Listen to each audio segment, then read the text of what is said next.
নমরুদ কাল্লা পৃথিবীর মধ্যে এত নিম্ন কাতারের মানুষ ছিল। আমার বাবারা আমার, এই নমরুদ পৃথিবীর মধ্যে সর্বপ্রথম খোদার যন্ত্রণায় ছটপট করতো, ছোট মানুষের মতো অনাহারে থাকতো, ক্ষুধার্ত অবস্থায় থাকতো। কে খাওয়াইবে, কে পড়াইবে? ও বন্ধু, তৎকালীন জামানায় তার বন্ধু ছিল বাল্য বন্ধু কাবুস। নাম কি? জোরে বলেন, নাম কি? কাবুস। বন্ধুকে ডাক দে, বলে বন্ধুরে চল, এই জমিনের মধ্যে থাকা যাবে না, চল মিশরে চলে যায়। কারণ মিশরে গেলে খেয়ে পড়ে বাঁচতে পারবো, মিশরের ব্যবসা ভালো, খাবার পানি ভালো, চল আমরা চলে যাই। রওনা হয়ে গেল। যাইতে যাইতে ক্ষুধা লাগছে। নমরুদ কি করলো আমার বাবারা আমার, শোনো, ওখানে একবারই কাজের জন্য গেলেন, কাজ করলেন। বাবা কাজ করিয়া কিছু খাবার দাবার আসলো, কিছু খাইলো, একটু বাঁচার মতো ব্যবস্থা হলো। অনেক লম্বা আলোচনা, এদিকে আমি যাব না, শুধু বোঝানোর জন্য কিছু কথা বলে যায়। এরপরে ওখান থেকে যাইয়া উনি সর্বপ্রথম এবার স্যান্ডেলে কালি করতো, জুতায় কালি করতো, মুসির কাজ শুরু করলো। এখান থেকে যাইতে যাইতে মুসলমান মিশরে চলে গেলেন। মিশরে যাওয়ার পর মিশরে গোরস্থানে দারোয়ান নিযুক্ত করবে। এই বাবা আল্লাহ পাক কখন কারে কি করে আল্লাহ ভালো জানে, শুনে নেন। এবার মিশরের বাদশা মুসলমান এবার নিযুক্ত করবে দারোয়ান। এবার নমরুদের এত চেহারা ছবি যা মুসলমান দেখে কি করলেন, ওকে দারোয়ানগিরি দিলেন, মিশরের দারোয়ান দিলেন। দারোয়ানগিরি দেওয়ার পর ওই মহল্লা, ওই জমিনের মধ্যে অনেক মানুষ মারা গেল। উনি চিন্তা করলো এখন লাভজনক ব্যবসার দরকার। উনি কি করলেন, একটা মানুষ মারা গেলে কয়েক গোরস্থানে শোয়াইতে লাগলে হাদিয়া দেওয়া লাগবে। বাদশার হুকুম ছিল কোনো টাকা নেওয়া যাবে না। কিন্তু এত পরিমাণ মানুষ মারা গেল, এত পরিমাণ মানুষের কলেরা রোগ শুরু হয়ে গেল। মানুষ প্রতিনিয়ত সকাল বিকাল মানুষের মৃত্যুবরণ করতে লাগলো। আমার বাবারা আমার, বন্ধুরা আমার, গলা খেয়ে ফেললো, ঘটনা বুঝলাম না। সকাল বিকেল মুসলমান শুনে নাও, মানুষ ইন্তেকাল করে। ফেরাউন চিন্তা করে এখন আমার একটা ব্যবসা করা লাগবে। সেই ব্যবসাটা হলো কিছু টাকা নেওয়া লাগবে। অনেকগুলো টাকা হলো। এবার টাকাগুলো নিয়ে মন্ত্রী কোথায়, মিশরের প্রেসিডেন্টের কাছে গেলেন। যা বলে হুজুর এই অনেকগুলো টাকা, এগুলো কি করব? বলে কি করবা? এই টাকাগুলো আমি কি করব? কয়েক টাকাগুলো গরিব মিসকিনের মধ্যে বিলিয়ে দিই। ফেরাউন মুসলমান শুনে নাও, মিশরের বাদশা চিন্তা করে এই দুনিয়ার মধ্যে এত সৎ মানুষ পাওয়া যায় না, যার ছেলে মেয়ের চিন্তা নাই, দুনিয়ার কোনো চিন্তা নাই, যে সম্পদ আইছে এগুলো নিয়ে আমার কাছে আসছে, সুতরাং এইগুলো দিয়া দিলেন। দেওয়া পর উনি চিন্তা করেন এমন লোক, ভালো লোক, এই ভালো লোকটা তো আমার দরকার। বাবারা আমার, এবার ওর মধ্যে কি হলো, মিশরের মুসলমান শোনো, একজন উজির মারা গেল। ও বাবারা শোনো, একজন এমপি মারা গেল। এমপি পর্যায়ে নিযুক্ত করলেন, ফিরাউনকে নিযুক্ত করলেন। এমপি মুসলমান একজন মন্ত্রী মারা গেল, সেখানেও ওনাকে দাঁড়া করলো। মুসলমান যখন দাঁড়া করা হলো, এই মন্ত্রিত্ব নিয়ে পার্লামেন্ট বানাইলেন। পার্লামেন্টের মধ্যে হঠাৎ করে মিশরের প্রেসিডেন্ট মারা যায়। মিশরের প্রেসিডেন্ট যখন মারা গেল, মন্ত্রী পরিষদে সবাই বলা বলি করতে লাগলো, কারণ আমাদের মধ্যে সবচাইতে বুদ্ধিমান, সবচাইতে জ্ঞানী আমাদেরকে ফিরাউন, একেই আমরা আজকে প্রধান বানাবো। মিশরের অধিপতি হয়ে গেলেন। ও মুসলমান শুনে নাও, মিশরের অধিপতি হওয়ার পর ভিতরে এত অহংকার, এত অহংকার, এত অহংকার। উনি চিন্তা করে যেমনি প্রেসিডেন্ট হওয়া সহজ, তেমনি বুঝি আল্লাহ হওয়ারও সহজ। প্রেসিডেন্ট হয়ে ক্ষান্ত হয় নাই, মানুষের কাছে বললেন আমি আল্লাহ, আমি রব্বে কারিম। জোরে জোরে চিল্লায় বলো নাউজুবিল্লাহ, জোরে জোরে কারিম। আল্লাহ রব্বুল আলামিন তাকে বাদশাহী দান করলেন। আমার বাবার একেও দুনিয়া থেকে বিদায় নিয়ে গেলেন, একে সাইজ করলেন। আল্লাহর নবী মুসা আলাইহিস সালাম এই দুনিয়ার মধ্যে তারও সাইজ করে দিলেন। মুসলমান শুনে নাও, এবার চলে গেলেন কোথায়? এবার চলে গেলেন আর একজন কাফের মুশরিকদের মধ্যে, তার নাম হলো বক্তা নসর। আল্লাহ রব্বুল আলামিন তাকেও দুনিয়ার রাজত্ব বাদশাহী দান করেছিলেন। উনিও দুনিয়া থেকে চলে গেছেন, উনিও বিদায় হয়ে গেছেন। ঢ্যাপ ঢ্যাপ ঢ্যাপ ঢ্যাপ আওয়াজ বন্ধ, এটা বন্ধ করেন, এটা বন্ধ করে খালি মাইক দেন, মাইকটা দিয়ে একটু জোরে আওয়াজ দেন, আমার আওয়াজটা দেন, এটা আওয়াজ দেন, ডাব ডাব যেন আওয়াজ হয় না, সাউন্ডটা বাড়ায় রাখেন, আর অল্প একটু সাউন্ড বাড়ান, একটু মহব্বতের সঙ্গে দুরূদ শরীফ পড়েন। আল্লাহুম্মা, সাউন্ড একটু বাড়ায় রাখেন, ডাব ডাব না সাইয়্যিদানা মাওলানা ولا يعلي سيدنا مولانا محمد। এ বন্ধুগণ আমার, গভীর মনোযোগ, যে কথাগুলো বলি দিলের কান্না লাগান শোনো। রব্বুল আলামিন তাকে দুনিয়া থেকে বিদায় করে দিয়েছেন। সুতরাং এই পৃথিবীর মধ্যে প্রতাপশালী বাদশা ছিলেন চারজন, তারাও দুনিয়া থেকে চলে গেছেন। আদম নবী থেকে শুরু করে আখির নবী রাহমাতুল লিল আলামিন পর্যন্ত কত পয়গম্বর, কত নবী, কত ওলি, কত গাউস কুতুব আসছেন। শাহজালাল ইয়ামানি সিলেটের জমিন আসছেন, শাহপরান জমিনের মধ্যে আসছেন, শাহ মখদুম আসছেন।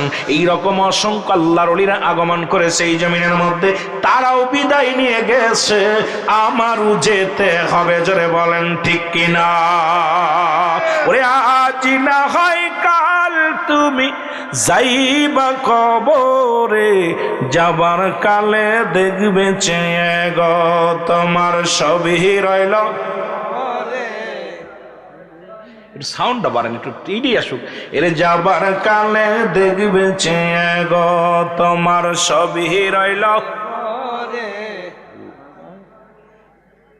তোমার দাদাই গেছে, বাবাই গেছে, কেউ আসলো না ফিরে। তোমারও তো যাইতে হবে রে যেদিন আজরাইলা শিবে, তোমারও তো যাইতে হবে রে, বলো তোমারও তো। বন্ধুগণ আমার শোনো, এক নাম্বার বলতেছিলাম মানুষের বিপদ মরণ।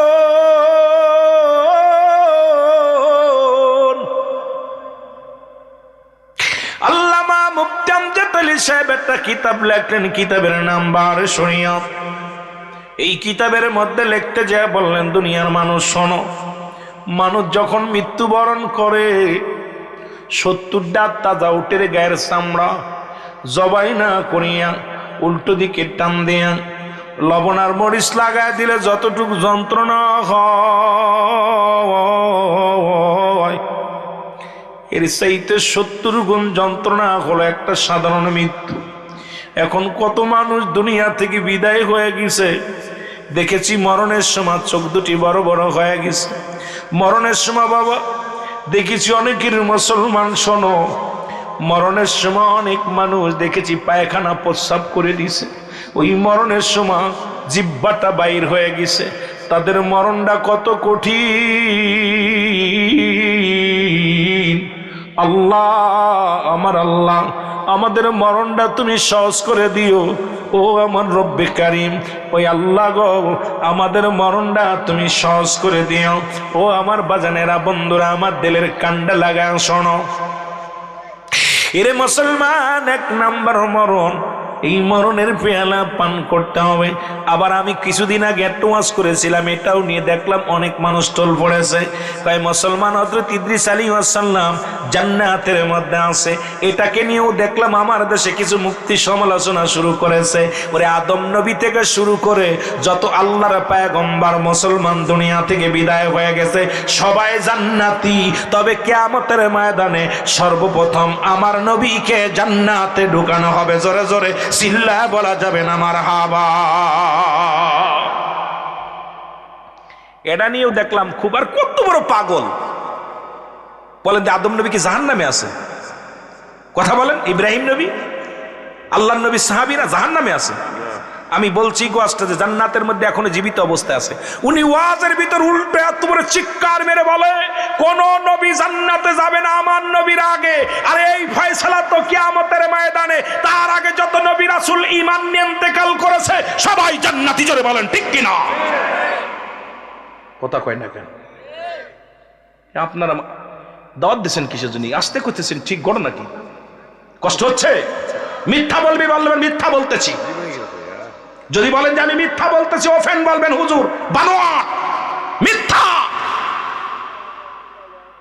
আবার সেই সমস্ত বক্তার ওয়াজ করছে, নবীর অনেক ওলিরা নিজ নিজ মাজারে কোরআন শরীফ তেলাওয়াত করতেছে, নামাজ পড়তেছে, দোয়া করতেছে। আমাদের জমা তারাই কইছে, আবার তারাই বলতেছে নবীর আগে কেউ জান্নাত। আরে নবীর আগে জান্নাতে যাবে না কিয়ামতের ময়দানে। জোরে বলেন ঠিক কি না? ইদ্রিস আলাইহিস সালাম পৃথিবীর মধ্যে দুনিয়া থেকে এখনো জান্নাতের মধ্যে আছে। জান্নাতের মধ্যে আছি। ইমানদার যখন মৃত্যুবরণ করে, ইমানদারের লাশখানা যখন কবরে রাখা হয়, জান্নাত থেকে নিয়ামতগুলো ভোগ করে কবর পর্যন্ত, কিয়ামত পর্যন্ত চালু করে দেয় জান্নাতের নিয়ামতগুলো। জাহান্নামীদের চালু করে দেয় মুসলমান কবর থেকে জাহান্নাম পর্যন্ত। সুতরাং কবরে কোনো রাত নাই, কোনো দিন নাই, কবরে কোনো সকাল আর বিকেল নাই। মুসলমান কবর বলতে বোঝায় কিয়ামত পর্যন্ত। মৃত্যুর পর থেকে শুরু করে কিয়ামত পর্যন্ত জগৎটাকে বলা হয় কবরের জগৎ। মুসলমান বাবারা আমার দিলের কান্ডা লাগা শুনে নাও। আজকে যারা এই বিভ্রান্তি করতে চায়, মুসলমান শুনে নাও, তারা চিন্তা করে আমার দায় বুঝি সঠিক, বাতিল সব বাতিল না রে বাজান না। ওরে মুসলমান, তুমি যেটা জানো আমি হয়তো সেটা জানি না, আমি যেটা জানি তুমি হয়তো সেটা জানো না। মুসলমান শুনে নাও, শুনে নাও, আমাদের যুগে আমরা যখন করেছি লেখা, আমাদের যুগে আমরা যখন করেছি পুতুল খেলা, তোমরা এখন সেই বয়সে লেখাপড়া করো মেলা। অ্যারিস্টটল সক্রেটিস বলেন ও দাইসেল, নিজেকে নিজে চিনতে হবে, মানারা ফান্নফস, নিজের নফসকে চিনতে হবে, কলবুস সালিম, আত্মাটাকে প্রসিদ্ধ করতে হবে। এই দুনিয়ার মধ্যে অন্যের পাশে লেগো না রে বাবা, কারণ তুমি নিজের কাছে একবার নিজেকে চিন্তা করো। অ্যারিস্টটল সক্রেটিসের মতো বড় জ্ঞানীরা বই লেখাপড়া বলছে নো দাইসেল, নিজেকে নিজে চিনতে হবে। মুসলমান শুনে নাও, আর তুমি এত বড় পণ্ডিত, শুধু অন্যের পাশে দৌড়াইতেছো, নিজের খোঁজ নাও, নিজের 37 নিজে চিন্তা করো, বয়া বয়া চিন্তা করো। তোমার নিজের কলঙ্ক যদি মানুষ জানতো, তোমার মতো মৌলবীর ওয়াজ কেউ শুনতো না। তোমার কলঙ্ক যদি কেউ জানতো, এই পৃথিবীর মধ্যে তোমার স্ত্রী কথা বলা বন্ধ করে দিত। আমার কথা, আমার যদি দুর্নাম মানুষ, আমার কলঙ্ক যদি মানুষ জানতো, আমার ছেলে মেয়ে আমারে বাবা বলা ডাক বন্ধ করে দিত। আমার পাপের কথা যদি গ্রামের মানুষ জানতো, এই পৃথিবীর মানুষগুলো আমারে আলেম তো দূরের কথা জালেম বানায়া দিত। জোরে জোরে বলেন ঠিক কিনা? এই জন্য অ্যারিস্টটল সক্রেটিস বই লেখাপার বলছে নো দাইসেল, নিজেকে নিজে চিনতে হবে, মানারাফান নফস, নিজের নফসকে চিনতে হবে, কলবুস সালিম, আত্মাটাকে প্রসিদ্ধ করতে হবে। আমাদের কুষ্টিয়ার লালন কয়, আপনাকে চিনতে পারলে যাবে অচিনারে চিনা, নিজকে যদি চিনতে পারো অন্যকে চিনা যাবে। জোরে বলেন ঠিক কিনা? আর একটু জোরে বলেন ঠিক কিনা? ও যুবক, দিলের কান্ডা লাগা শোনো। ইদ্রিস আলাইহিস সালামের কাছে রব্বে কারীম ডাক দে, কয় বন্ধু তুমি জান্নাত পেয়ে খুশি হইছ নি? কয় হ। আহা, খুব খুশি। তবে মৃত্যু যন্ত্রণা, তোমার আজরাইল বুঝি এই দুনিয়ার মধ্যে ব্যবহারটা আমার সামনে ব্যবহারটা ভালো করে নেই। আল্লাহ কয় জিবরিল রে, যা যা আমার বন্ধুরে জানায় আয়। আচ্ছা, আজরাইল আসছে, আগমন করছে। ডাক দে কয় হুজুর আমি আপনার সামনে হাজির। ডাক দে বলে আজরাইল রে, আগে বলো, আগে বলো রে আজরাইল, এই দুনিয়ার মধ্যে আমার রূহটা তুমি কেমনে বাইর করেছ? বলে হুজুর আমি এত বড় দানব, এই আসমানে থাকে আমার মাথা, জমিনে থাকে আমার পা, তামাম পৃথিবীর পানি যদি আমার মাথায় ঢেলে দেয়া হয়, একটু পানিও গড়ায়া পড়বে না জমিনের মধ্যে। যুবক, দিলের কান্ডা লাগা শুনে নাও, আমি এত বড় দানব, একমাত্র ইমানদারের রূহটা বাইর করার জন্য জমিনের মধ্যে আসি। কোন মুনাফিক কাফেরদের জাহান্নামে, মুসলমান শোনো, যাদের জন্য আল্লাহ রেখে দিছে দাতুনিল কাফিরিন,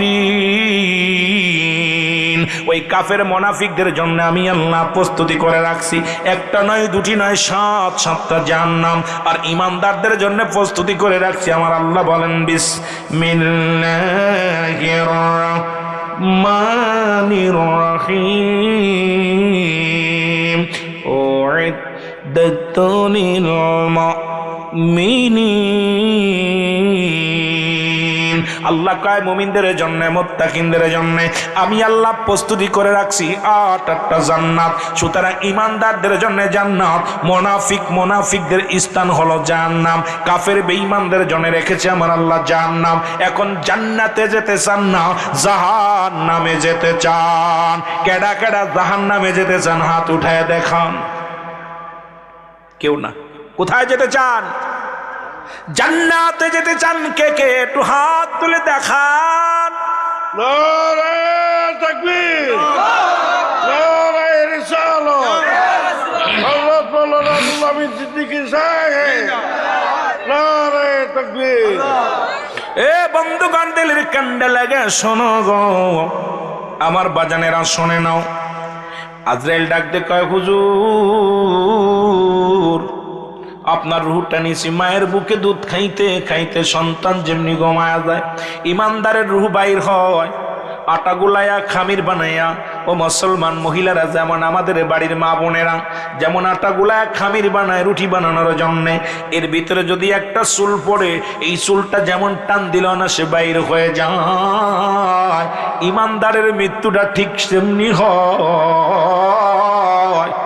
ইমানদার কালেমা পড়তে পড়তে ঘুমায়া যায়, ইমানদার মুসলমান দয়াল নবীর দুরূদ পড়তে পড়তে ঘুমায়া যায়। কারণ মুসলমান শোনো, ইমানদারের জন্য অসংখ্য ফেরেশতারা দোয়া করে দুনিয়ার মধ্যে। রে মুসলমান, ইমানদারদের জন্য রব্বে কারীম এই দুনিয়ার মধ্যে এত আসান এত শান্তির জায়গা দুনিয়া নয়, কারণ আখিরাতে শান্তি আছে। ইমানদারের মৃত্যুটা আসান করে আল্লাহ নিয়ে যায়। রে মুসলমান শুনে নাও, ইদ্রিস আলাইহিস সালাম ডাকতে বলে, যদি এত কঠিন হয় আজরাইল রে, যারা মরণের সময় যাদের চোখ দুটি বড় হয়ে যায়, মরণের সময় যাদের জিহ্বাটা বাইর হয়ে যায়, মরণের সময় যাদের মুসলমান পায়খানা প্রস্রাব করে দেয়, তাদের মরণটা কত কঠিন।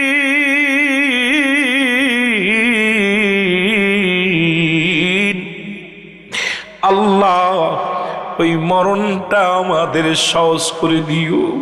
আল্লাহ আল্লাহ তুমি ট্রাকের চাপায় ফেলো না, অ্যাক্সিডেন্ট করায়ও না। আল্লাহ দুনিয়ার মধ্যে ঘোর আগুনের মধ্যে পুড়ে মেরো না। কঠিন বড় বড় বিপদ আমাদের দিও না আল্লাহ। যখন মালাকুল মউতকে পাঠায়া দিবা, তোমার হাবিবের চেহারা মুবারক আমাদের সামনে আয়না বানায় দিও। তোমার হাবিবের চেহারা দেখতে দেখতে রে, তোমার হাবিবের চেহারা মুবারক দেখতে দেখতে আল্লাহ কালেমা পড়তে পড়তে যেন মরণের পেয়ালা পান করতে পারি। লা ইলাহা ইল্লাল্লাহু মুহাম্মাদুর রাসূলুল্লাহ আশহাদু আল্লা ইলাহা ইল্লাল্লাহু ওয়াহদাহু, জোরে পড়েন না, আশহাদু আল্লা ইলাহা ইল্লাল্লাহু ওয়াহদাহু লা শারীকা লাহু আশহাদু আন্না মুহাম্মাদান আবদুহু ওয়া রাসূলুহু। জোরে জোরে চিল্লা বলা যাবে না আল্লাহু আকবার, জোরে জোরে চিল্লা বলা যাবে না আল্লাহু আকবার। মহব্বতের সঙ্গে দুরূদ শরীফ পড়ুন, আল্লাহুম্মা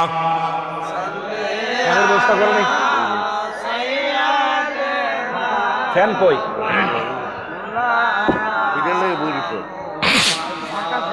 ওয়ালা আলি সাইয়্যিদিনা।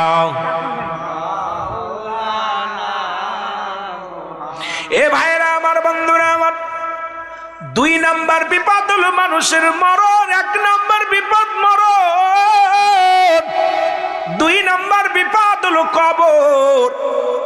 2 নাম্বার বিপদের নাম কি? জোরে বলেন কি? আরো জোরে বলেন কি? কবর। আমার বাজানেরা, মানুষের মৃত্যুর পর থেকে শুরু করে কিয়ামত পর্যন্ত জগৎটাকে বলা হয় কবরের জগৎ। আমরা মনে করি ওরে মুসলমান, মসজিদের পাশে গোরস্থানে মানুষগুলো মাটি দেয়া হয়, মনে করি এই বুঝি কবর। রে মুসলমান শোনো, না রে বাজান না। যাদের হাঙ্গরে কুমিরে খাইলো তাদের কবর কোথায়?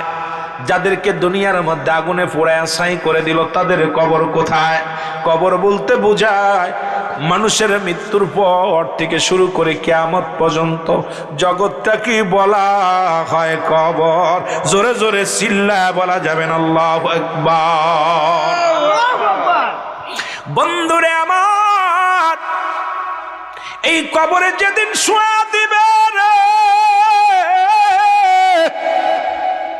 সর্বপ্রথম একজন ফেরেশতা তোমার কবরের মধ্যে আসবে, নাম তার নোমান ফেরেশতা। এতদিন জানি রে কবরে শোয়ানো পরমানকার নেকির আসবে না রে বাজান না। এর আগে একজন ফেরেশতা আপনার কবরে আসবে, নাম তার নোমান ফেরেশতা। উঠায় ডাকতে বলে, বান্দা ওঠো, তুমি ওঠো। মাজার স্বপ্নের মধ্যে কত দেখেন না, পুলিশে দাবড় দেয়, কত জায়গা ডাকাতে দাবড় দেয়, কত জায়গা মারামারি করেন, কত কি করেন স্বপ্নের মধ্যে। নোমান ফেরেশতা ডাকতে বলে, ভাই উঠে যাও, উঠে দাঁড়াও। রুহুল আমিন সাহেব ওঠো। ও মুসলমান কাজী মিজান, মুসলমান কারিমি মিজানুর রহমান আজারি সাহেব ওঠো। এ মুসলমান আবু তাহের সাহেব ওঠো। উঠবে, উঠায় বলবে, বান্দা এই নাও, দুটি কাগজ থাকবে হাতের মধ্যে। ও আমার যুবক বাবারা, লিখে নাও ভালো করে। দুটি পত্র থাকবে হাতের মধ্যে, একটা কাগজ ধরে দিয়ে বলবে, বান্দা এই নাও। কয় এটা কি? কয় তোমার আমল নামা। মুসলমান যার যার আমল নামা তার লিখে দেওয়া লাগবে। ওরে মুসলমান, ওদিন বলা যাবে না আমি অশিক্ষিত, আমি লিখতে পারি না, টিপসই দিই। ওদিন ডাক দিয়ে বলে, বান্দা লেখো। বলবে, আমি লিখবো কেমনে, আমার কাছে তো কোনো কলম নাই। ডাক দিয়ে বলে, বান্দা কলম হলো তোমার ডান হাতের শাহাদত আঙ্গুল মুবারক। খবরদার, খবরদার, এই হাত দিয়ে ঘুষের টাকা ধরিস না, এই হাত দিয়ে সুদের কারবার করিস না। ও যুবক, সুদখোর দলেরা, ঘুষখোর দলেরা, শোন, এই হাত দিয়ে ঘুষের মধ্যে হাত দিস না, সুদের মধ্যে হাত দিস না। এই হাত দিয়ে মুসলমান ইয়াবা ধরিস না।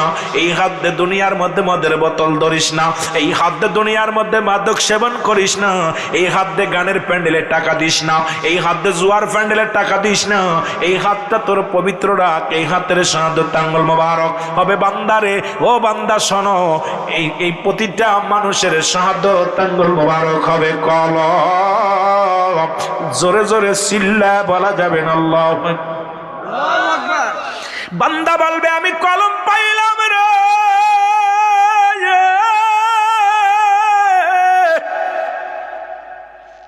আমি কলম পাইলাম, আমার কলমে তো কালি নাই। এ যুবক, আমার দেশে অনেক আলেমরা আঙ্গুলে চুন জড়ায় খায় আর কয়, আরে বাবা রে, এই আঙ্গুলের দাম জানি না। এই শাহাদত আঙ্গুল মুবারক, আমার নবীজি, আমার রহমতের নবীর কত পাওয়ার ছিল। শাহাদত আঙ্গুল মুবারকের ইশারা দিছে রে, সঙ্গে সঙ্গে চন্ড দ্বিখণ্ডিত হয়ে গেছে। এই আঙ্গুলের ছোঁয়ায় রাহমাতুল লিল আলামিন, এই দুনিয়ার মধ্যে মুসলমান শুনে নাও, এত পাওয়ার, এত ক্ষমতা। এই আঙ্গুলটা তোর চুন খাওয়ার জন্য নয়, এই হাতটা তোর পবিত্র হাত। এই হাত তোর দুনিয়ার মধ্যে দানের জন্য লাগাও। এই হাতটার জন্য মুসলমান ভালোর দিকে অগ্রসর হও। এই হাতটা তুমি সুদের মধ্যে দিও না রে, ঘুষের মধ্যে দিও না। এই হাতটা তুমি পবিত্র রাখো। জোরে জোরে চিল্লা বলা যাবে না আল্লাহু আকবার। বন্ধুরে আমার, এ যুবক, দিলের কান্ডা লাগা শোনো। বান্দা বলবে, আমি তো কলম পাইলাম, আমার কাছে তো কোনো কালি নাই। ডাকতে বলবে, বান্দারে, কালি হলো তোর মুখের থুতো মুবারক। মারহাবা বলেন না, আর একটু জোরে বলেন মারহাবা। কালি হলো তোর মুখের থুতো মুবারক। আমি যুবকদের পায়ে ধরে বলে যাই, যুবকদের হাতে ধরে বলে যাই, আজকে এই বললা হযরত শাহজালাল রাদিয়াল্লাহু তাআলা যুব সংগঠনের উদ্যোগে আমার যুবক আব্বারা, যুবক বয়সী হবে জান্নাতি, যুবক বয়সী আল হাসান আল হুসাইন হবে জান্নাতের সরদার।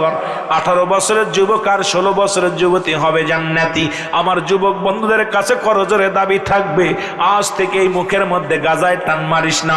এই মুখ দিয়ে তুই বাজানের মদের মধ্যে টান মারিস না। এই মুখটা দিয়া তুই বিড়ি সিগারেটে টান মারিস না। এই মুখ দিয়ে কাউকে গালি দিস না, মুখ দিয়ে কারোর গিবাত করিস না। এই মুখটারে পবিত্র রাখ। আমার নবী তো আদা করেছে, দুইটা জিনিস যে ব্যক্তি হেফাজত করতে পারবে, আমি নবী তার হাত ধরে জান্নাতে নিব। 1 নাম্বার, 2 গালের মধ্যবস্তু জিহ্বা এবং 2 পায়ের মধ্যবস্তু হলো লজ্জাস্থান, যেটা পুরুষলিঙ্গ স্ত্রীলিঙ্গ। এই দুইটা জিনিস যে ব্যক্তি হেফাজত করতে পারবে, আল্লাহ নবী তার হাত ধরে জান্নাতে নিবে। আমি আপনাদেরকে বলে যাই, ও যুবক, ওই মায়ের গর্ভে যখন ছিলা, মায়ের গর্ভে যখন থাকাকালীনে মায়ের তোমার নাভির সঙ্গে মায়ের নাভিটা জুড়াইয়া দিছে, একটু যেন কুরক্ত মুখ দিয়ে প্রবেশ না করে। কারণ এই মুখটা দিয়ে আমার আল্লাহ জিকির করবা, আমার নবীর দুরূদ পড়বা। এই মুখটা দিয়া দুনিয়ার মধ্যে সত্যের আহ্বান করবা। আর রব্বে কারিম এই মুখটা দিয়ে তোমাকে না পাক খাওয়াই না। এখন দুনিয়ার মধ্যে আইয়া শুধু তোমার মুখের মধ্যে গাঁজা ঢুকায়া দিলা, মদ ঢুকায়া দিলা, সুদের কারবার, ঘুষের কারবার সব চালায়া দিলা। আমি অনুরোধ করব, মুখটারে পবিত্র রাখার দরকার আছে কি না? বন্ধুরে আমার শোনো, বান্দা বলবে আমি এখন কালি পাবো কই রে? নোমান ফেরেশতা ডাকতে বলবে বান্দা, কালি হলো তোমার মুখের থুতু মুবারক। জোরে বলা যাবে না মারহাবা? আর একটু জোরে বলেন মারহাবা। এই কালি হলো তোমার মুখের থুতু মুবারক। আমার যুবক বন্ধুরা, দিলের কান্ডা লাগা শুনে নাও। সুতরাং মুখটা যদি অপবিত্র হয়ে যায়, এই যে শীতের দিনে কালি যদি কলমের কালি যদি মুসলমান কি হয়ে যায়, জমে যায়, লেখা সম্ভব নয়। মুখটা যদি পবিত্র না থাকে, এই মুখের কালি যদি নষ্ট হয়ে যায়, তুমি লেখবা কেমন করে রে বান্দা? এবার বলবে আমি কলম পাইলাম, কালি পাইলাম, এখন লেখবো কিসের উপরে? ডাকতে বলে বান্দা এই নাও। ও মুসলমান, এক টুকরা কাপড়ের কাপড় টানতে খুলে নিবে, ডানতে বলবে এই নাও তুমি লেখো। বান্দা সেকেন্ডের মধ্যে, মিনিটের মধ্যে লেখা হয়ে যাবে। এবার হাত থেকে ছিনিয়ে নিয়ে আর এক টুকরা কাপড় তার হাতের মধ্যে দিয়া দিবে, বান্দা লেখো গো। এবার বান্দা লিখতে যখন দেখবে কাগজখানা, কত রাকাত নামাজ কাজা দিছি, কোথায় জিনা করেছি, কোথায় অন্যায় করেছি, কোথায় ব্যভিচার করেছি, কোথায় জুলুম করেছি, কোথায় মিথ্যা তহমাত দিয়েছি, রব্বে কারিম তোমারে ছাড়বে না। ও বান্দা শুনে নাও। তখন বলবে বান্দা লিখে দাও। বান্দা বলবে আমি লিখতে পারবো না রে,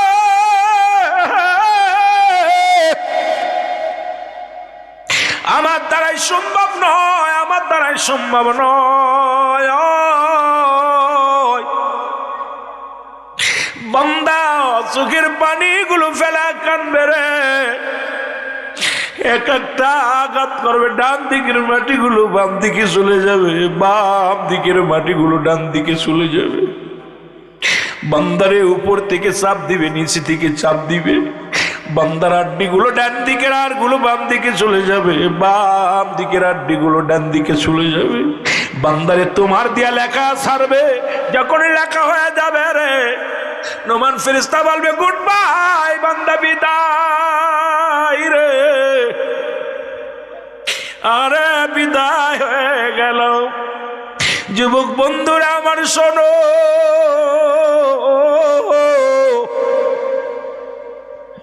এরে মুসলমান শুনে না, যার আমল নামা তার লেখা লাগবে রে। আমার বাবারা, আমার নোমান ফেরেশতা বিদায়ের পরে কবরের ভিতরে আসবে, মুনকার নেকির আসবে, আয়সা দেখবে বান্দা তোর আমল নামা। দেখি আরে মুসলমান শুনে নাও, ডাকতে বলে বান্দারে, ও বান্দা দুনিয়ায় তুমি 40 বছর 50 বছর আয়াত পাইলা, দুনিয়ায় গুনাহ ছড়াইতে পারলা না, দুনিয়ার মধ্যে মাফ করাইতে পারলা না। বান্দারে তুই জাহান্নামী, তুই জান্নাতি। যখন জান্নাতের দরজাগুলো খুলে দিবে, বান্দার জন্য জান্নাত থেকে নিয়ামত আসবে, জান্নাত থেকে খাবার, জান্নাত থেকে সুগন্ধি, জান্নাত থেকে সমস্ত নিয়ামতগুলো রব্বে কারীম ওই বান্দার কবর পর্যন্ত জায়গা করে দিবে, জান্নাতের সমস্ত নিয়ামত পাইবে। ও মুসলমান, ওই কবরে শুইয়া শুইয়া জান্নাতি নিয়ামতগুলো ভোগ করবে। আর যে বান্দার জাহান্নামের ফয়সালা হয়ে যাবে, ওই জাহান্নামের মধ্যে রে মুসলমান শোনো, ওই জাহান্নামের অগ্নিকাণ্ড, জাহান্নামের সাপ বিচ্ছু, জাহান্নামের সমস্ত মুসলমান শুনে নাও, এগুলো বান্দার ওই কিয়ামত পর্যন্ত কবরের ভিতরে চালু থাকবে রে আব্বাজান। এই জন্য আমি অনুরোধ করব, আজ থেকে আমাদের ভালো হওয়ার দরকার। যদিও যা করেছি, আল্লামা কুতুবী রাহমাতুল্লাহ বয়ান করে, বান্দা দুনিয়ার মধ্যে যত গুনাহ করেছো গো, এই গো কিয়ামত পর্যন্ত আর কোন নবী আইব না রে। কিয়ামত পর্যন্ত নবীদের দরজা বন্ধ, ওই কিয়ামত পর্যন্ত। ও বান্দা শোনো, তওবার দরজা খোলা। যদি কোনো বান্দা কবরের ভয়ে, জাহান্নামের ভয়ে খাস তওবা করে আল্লাহ বলে ডাক দেয়, আমার রব্বে কারীম, এই দুনিয়ার মধ্যে ওই বান্দার জীবনের সব গুনাহ মাফ করে দেয়। জোরে জোরে চিল্লায় বলা যাবে না মারহাবা? আর একটু জোরে জোরে চিল্লায় বলা যাবে না আল্লাহু আকবার? আমার ভাইরা, এ মুসলমান, 3 নাম্বার বিপদ, লম্বা আলোচনা রে। 2 থেকে 3-4 ঘন্টা যদি আলোচনা হয়, মরণ কবর দিয়ে আলোচনা করা সম্ভব হবে। 3 নাম্বার বিপদ হলো হাসরের ময়দান, কিয়ামতের ময়দান। এই কিয়ামতটা বড় কঠিন, যেদিন বান্দা, ও মুসলমান শুনে নাও, কুল্লু মান আলাইহা ফান, বান্দারে সবগুলো যেদিন ছিন্ন বিচ্ছিন্ন হয়ে যাবে, এদিন একমাত্র থাকবে আমার আল্লাহ। আল্লাহ কয় বান্দারে সেদিন থাকবো আমি নবী রাহমাতাল লিল আলামিনের ভালোবাসা নিয়ে। নবীও কয় হায়াতি খায়রুল লাকুম, আমার হায়াতের জিন্দেগিটা আমার উম্মতের জন্য কল্যাণ স্বরূপ। আলেম ওলামা গভীর মনোযোগ, রাসূল বলছেন, আমার নবীজি বলছেন, নবী বলছেন এই দুনিয়ার মধ্যে আমার আগমনটা হলো আমার উম্মতের কল্যাণের জন্য। ও বান্দা শোনো, আমার নবীজির কথাগুলো একটু কান পাতিয়া শোনো। নবী বলছে, উম্মতিরা রে, আমি তোমাদের সঙ্গে চলাফেরা করলাম, আমি তোমাদের সঙ্গে কথাবার্তা বলেছি, আমার উম্মতের জীবনটা বড় ধন্য। আবার নবী বলেন, ওয়াফাতি খায়রুল লাকুম, নবী কা আমার উম্মতিরা রে,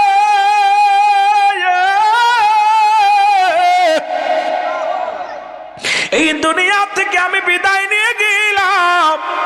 ও মুসলমান, নবী কা আমার উম্মতিরা রে, এই দুনিয়া থেকে আমি বিদায় নিয়ে গেলাম আমার উম্মতের কল্যাণের জন্য গো। ওমামায়াতি খায়রুল লাকুম, আলেম ওলামা রে, নবী আমার বিদায় নিছে উম্মতের জন্য, নবী আমার দুনিয়ায় আসছে উম্মতের জন্য। নবী আমার এই নবীর পক্ষে যদি না থাকরে তোমার জীবন বরবাদ হয়ে যাবে। জোরে জোরে চিল্লায় বলা যাবে না মারহাবা, আর একটু জোরে জোরে চিল্লায় বলা যাবে না আল্লাহু আকবার। আজকে যার নামে শিয়া উপাধি দেয়া হয়, সেই জামানার মহাকামেল, এ মুসলমান শোনো, উনি বলছেন দয়াল নবীর প্রেম ভালোবাসা যার অন্তরে যতটুকু, তার ঈমান বলতে ততটুক। নবীর প্রেম ভালোবাসা যার অন্তরে নাই, তার ঈমান বলতে কিছু নাই, সরাসর বেঈমান। সুতরাং পৃথিবীর মধ্যে যে দরবারটাকে নিয়ে সমালোচনা করা হয়, সেই দরবারে 722 বার রাসূলুল্লাহর উপরে দুরূদ পড়া হয়, সাহাবীদেরকে নিয়ে, নবীদেরকে নিয়ে। সুতরাং সদা সর্বদাই নবীর প্রেমের ঢেউ খায় বাবারা আমার। যদি প্রমাণ না করতে পারি, জীবনে ওয়াজ করতাম না রে মুসলমান, শুনে নাও। সুতরাং আপনার মনের, পৃথিবীর মধ্যে এমন একটা অবস্থান আসছে, আপনার মনের বাইরে গেলে, আপনার মতের বাইরে গেলেই কাফের। কথা বুঝেননি? 3টা ওয়াজ আমার মনে পড়ে গেল হঠাৎ করে। পৃথিবীতে মানব সৃষ্টির আগে একটা জাতি সৃষ্টি করছিল, নাম হলো জিন জাতি। কি জাতি? জোরে বলেন না, কি জাতি? সৃষ্টির রহস্য কারোর কাছে থাকলে পড়ে দেখবেন, খুব মজা লাগবে। সৃষ্টির রহস্য। এই মানব জাতিকে যখন সৃষ্টি করবে, আল্লাহ তাআলা মনস্তাব করছে, জিন জাতিকে ডাক দে বলে, আমি তো পৃথিবীর মধ্যে মানব জাতি পাঠাইবো। ভালো করে খেয়াল করবেন, কি জাতি? মানব জাতি। এখন জিন জাতিকে আল্লাহ, আমরা তো আপনার ইবাদত বন্দেগী করি, দরকার কি? আমরাই যথেষ্ট। রব্বে কারিম যেটা মনস্তাব করছে, সঙ্গে সঙ্গে মানব জাতিকে বানাইলেন, আদম আলাইহিস সালামকে। আদমকে এই পৃথিবীর মধ্যে জিন জাতিকে হুকুম দিলেন, তোমরা করো কি করো? আদমের দিকে রুজু হও। কি হও? জোরে বলেন, রুজু হও। কেউ কেউ বলে সেজদা করো বা রুজু হও, আদমের দিকে রুজু হও। তা ওই জিন জাতির মধ্যে যখন জিন জাতিকে হত্যা করার পর, আজরাইল আলাইহিস সালাম, ওই জিনের এক বাচ্চা আজাজিল, এ রাস্তার কোণে বয়া বয়া কাঁদতেছে। তা রব্বে কান্না দেখে মায়া লাগছে, আজরাইল ওই পথে যাইতেছিল। আজরাইল দেখে বালকটা কাঁদতেছে, কান্দিস কেন? আমার আব্বা মারে সব নিয়ে গেছে আজরাইল, আমি কাঁদতেছি আব্বা মা ছাড়া। খুব কান্নাকাটি দেখে আজরাইলের দিলে মায়া হয়েছে। আল্লাহ বলেন, আজরাইল সবার কি শেষ করছো? কয় আল্লাহ শেষ করছি, তবে একটারে শেষ করতে পারি নাই। এইটার কান্না দেখে খুব মায়া লাগছে, আমি নিয়ে আইছি সাথে করে। তা কয় এইটা কাজ করছে, আমি তো হুকুম দিছি মারার জন্য, ওরে রাখছো কেন? কাল্লার কান্নার কাছে আমি হার মানছি, এত কান্না কাঁদছে, ওর কান্না দেখে সহ্য করতে পারি না, নিয়ে আইছি সাথে করে। তা কয় রব্বে কারিম, যেহেতু আনছো রেখে দাও। আর ওই জিন জাতির ছেলে আজাদ ও চিন্তা করছে, আমি এমন ইবাদত করব আল্লাহর দরবারে। কথা বুঝেননি? এত ইবাদত করবো, আল্লাহরে দেখাই দিব যে আমরাই ঠিক ছিলাম, সব বাতিল সব। কথা বুঝেননি? এত ইবাদত বন্দেগী করে। যখন মানব সৃষ্টি করলো, রব্বে কারিম কয় আদমের দিকে রুজু হও বা সেজদা করো। আল্লাহ না জায়েজ, কারণ আমরা হলাম আগুনের তৈরি, আদম হলো মাটি পানির, আগুন পানি মাটি বাতাসের তৈরি। সুতরাং প্রথম 3টা কথা উনার মুখ দিয়ে বাইরে হয়েছিল। ওই যুক্তিবাদী লকাব হলো, আবার রাগ করেন না, আমাদের দেশে অনেক যুক্তিবাদী আছে, এই যুক্তিবাদী লকাবটা শয়তানের লকাব।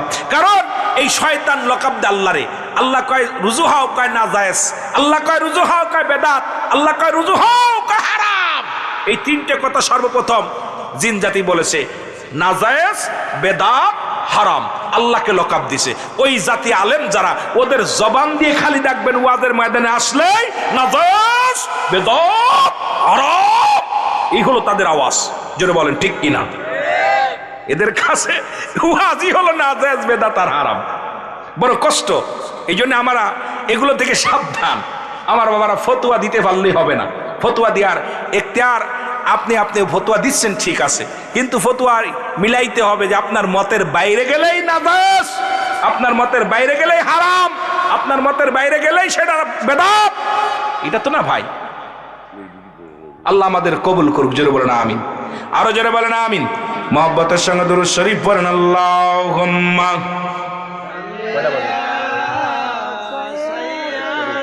হায় হায়,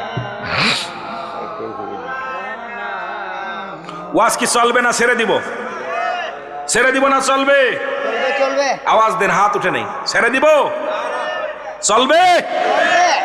অর্ধেক উঠে নেই। এই ঘুমাস কোন বাবাও ঠিক। উঠে পড় বাবা, উঠে পড়, উঠে পড়। আহা, উঠে পড়। একটু মহব্বতের সঙ্গে দুরূদ শরীফ পড়েন আল্লাহুম্মা।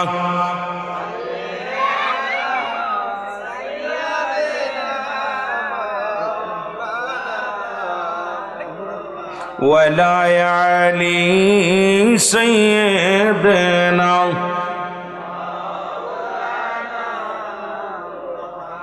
এ আমার ভাইরা, আমার বন্ধুরা, গভীর মনোযোগ।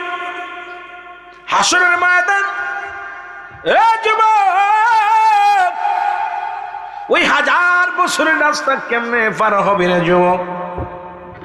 হাসরের ময়দান বড় কঠিন। কিয়ামতের ময়দান, মুঠু হাত উপরে সূর্যোদয় হবে। ও বাজান, মুঠু হাত উপরে সূর্যোদয় হবে। মানুষের মস্তিষ্কগুলো গলে গলে পড়বে। ওই মানুষগুলোর জবান দিয়ে বাইর হবে, ইয়া সালিম, ইয়া সালিম, আমাকে নিরাপত্তা দাও। এই যে আসতেছে খরার দিন, কৃষক যখন মাঠে যাবে, পিপাসায় কাতর হয়ে যাবে, গাছতলায় এসে ছায়ার মধ্যে দাঁড়াইবে, পানি পান করবে। হাসরের ময়দান ঠিক এমন অবস্থা হবে রে বাজান, এই তামাম দুনিয়া, এই জমিনটা পুড়ে তামা হয়ে যাবে। এর উপরে তুই কেমনে থাকবি? এর উপরে তুমি কেমনে দাঁড়াইবারে? ও মুসলমান, একটু পানিও থাকবে না, এই জমিনটা তো পুরায়া তামা বানায়া দিবে। ওই হাসরের ময়দান বড় ভয়াবহ হবে গো। ও আমার যুবক বন্ধুরা, যেদিন পিতা পুত্ররে চিনবে না, ভাই ভাইকে চিনবে না, স্ত্রী স্বামীকে চিনবে না, পীরে মুরিদ চিনবে না, মোল্লা মৌলবীরে চিনবে না, সেদিন সবাই তোরাবে। হাসরের ময়দান যেদিন খাড়া হয়ে যাবে রে মুসলমান, সেদিন একমাত্র দিনের নবী রাহমাতুল লিল আলামিন,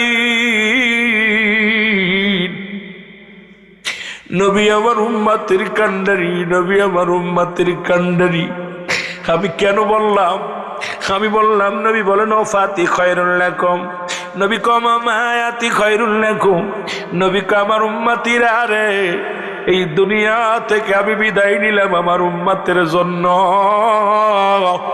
কারণ এই পৃথিবীর মধ্যে আমার উম্মতিরা যদি কোনো ভালো কর্ম করে, আমি নবীর সঙ্গে সঙ্গে প্রশংসা করি রব্বে কারিমের দরবারে। আল্লাহ, ওই বুল্লার জমিনে কিছু আশেকের রাসূল তোমার দরবারে আল্লাহ ওই মাহফিলে বসে চোখের পানিগুলো ছেড়ে দিছে।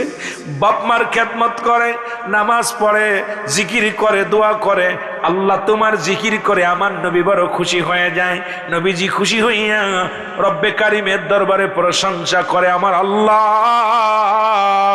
ওই বল্লার জমিনকে এই মানুষগুলোর উপরে তুমি রহম করো। আমি নবী তাদের উপরে রাজি হয়ে গেছি, খুশি হয়ে গেছি।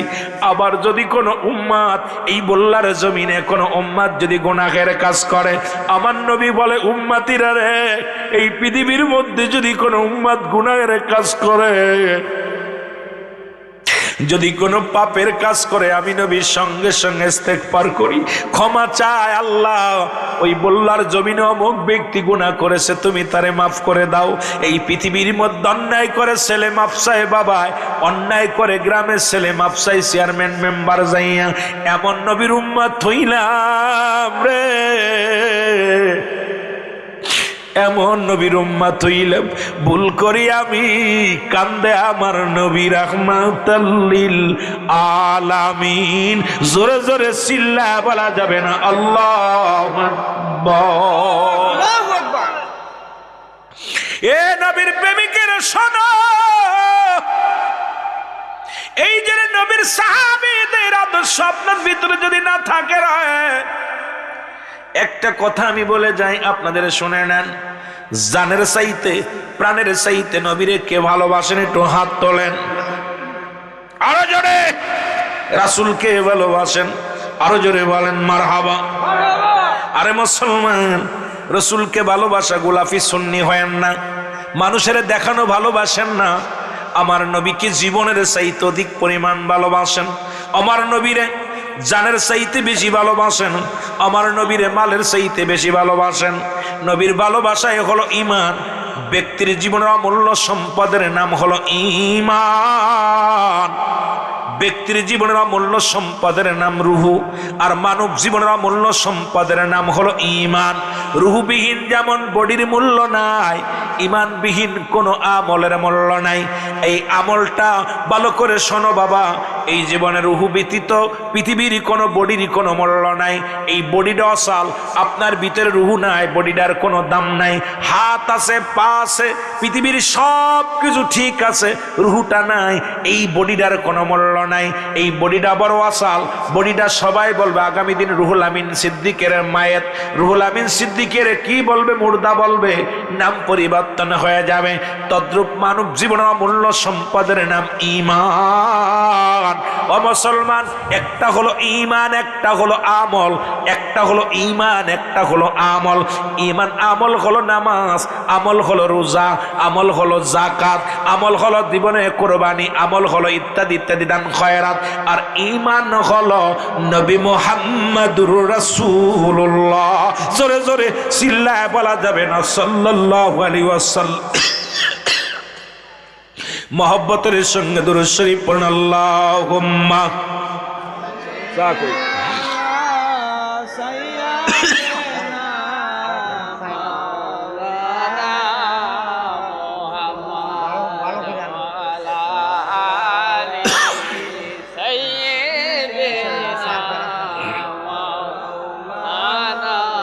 এই বছরের মাইক পাইনি, এই বছরে যতটুকু ওয়াজ করছি এরকম